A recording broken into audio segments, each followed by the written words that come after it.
आपल्या मुलांच्या कामात सतत अडथळे येतात, प्रगती होत नाही, तर उद्या शनिवार आहे. उद्या शनिवारी तुम्हाला पिंपळाच्या झाडाजवळ एक दिवा लावायचा आहे. हा दिवा कसा लावायचा, त्यानंतर अजून कोणते उपाय मुलांच्या प्रगतीसाठी आणि सतत अडथळे येणारे हे जे आहे ते दूर करण्यासाठी काय करायचं याचा संपूर्ण मी लॉंग व्हिडिओ केलेला आहे. आता हा लॉंग व्हिडिओ बघण्यासाठी तुम्ही काय करायचं, ह्या व्हिडिओच्या पिन कमेंटच्या तिथं पिनवरती क्लिक करा.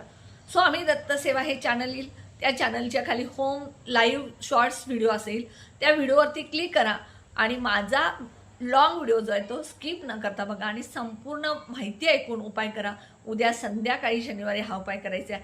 हा उपाय जर तुम्ही सलग 7 शनिवार केला तर 100% तुमच्या मुलांच्या मनातली भीती असू दे, येणारे अडथळे असू द्यात, प्रगती होत नसेल, हे सगळं त्या मुलांचं फायदेशीर होईल. नक्की उपाय करा. व्हिडिओला सबस्क्राईब करायला विसरू नका. कमेंट बॉक्समध्ये श्री स्वामी समर्थ लिहा.